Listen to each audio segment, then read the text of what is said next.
You're listening to an Airwave Media Podcast. Hello, and thanks for joining Revolution 250, where we look at events that took place 250 years ago this week.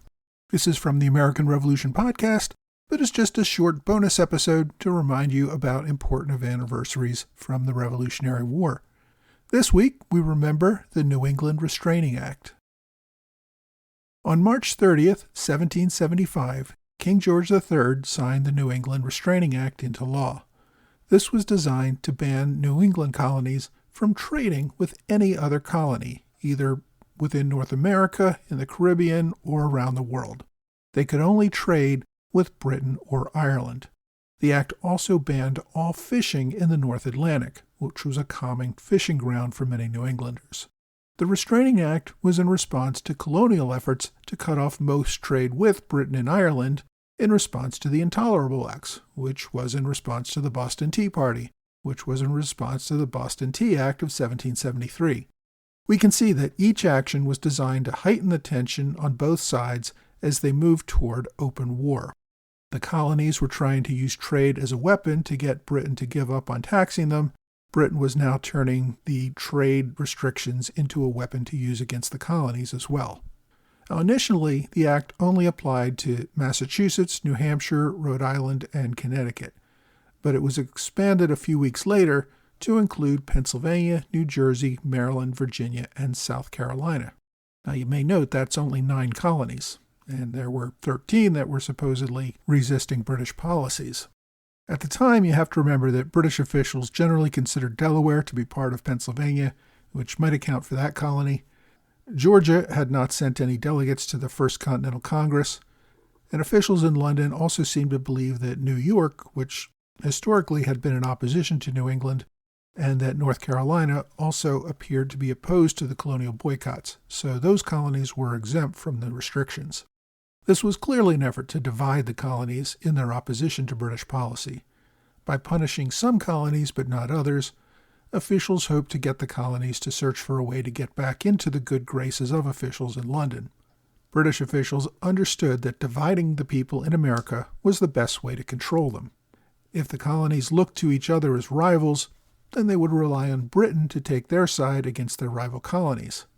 However, if they united together against Britain, the British government would face a much more difficult time in compelling them to obey its rules.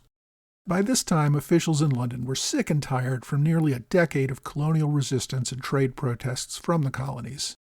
They had come to believe that this was the result of being too soft on the colonies.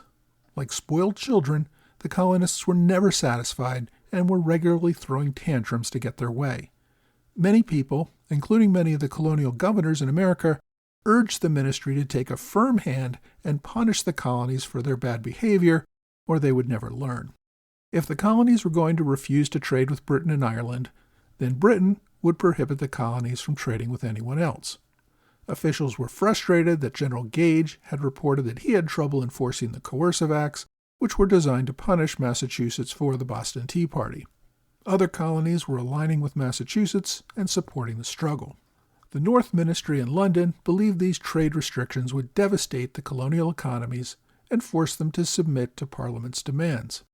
North had introduced the Restraining Act and the Conciliatory Act, which we talked about a couple weeks ago, on the same day, a few weeks before passage of this act. The ministry hoped that this carrot-and-stick approach would give the colonies a clear direction.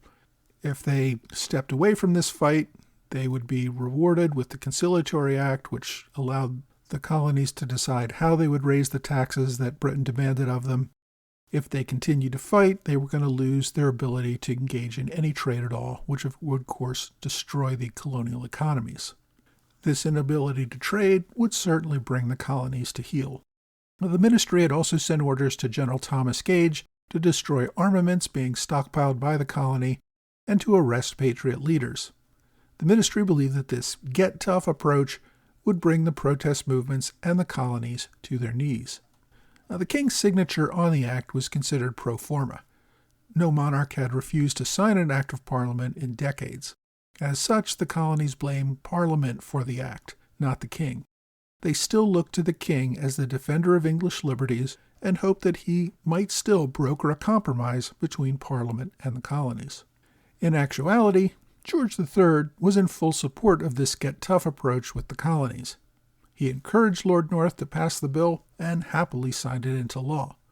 With spring approaching, leaders on both sides of the Atlantic were pretty confident that blood would soon be shed and that there was going to be a war. Colonial agents Benjamin Franklin and Josiah Quincy both left London and headed back to America in March, just as Parliament was putting the final touches on the New England Restraining Act. These colonial agents did not want to be stuck in Britain when the war began. The Restraining Acts were set to go into effect that summer. Of course, by the time summer came around, open warfare had begun between Britain and its colonies. Parliament would actually pass another act later in the year, essentially banning all colonial trade and permitting any colonial trading vessels to be seized at will. But in March 1775, officials in Britain hoped that the Restraining Act would help bring the colonies into line and obedience to Parliament. Thanks again for joining me for this Revolution 250 moment. You can hear more about the New England Restraining Act in episode 50 of the American Revolution podcast.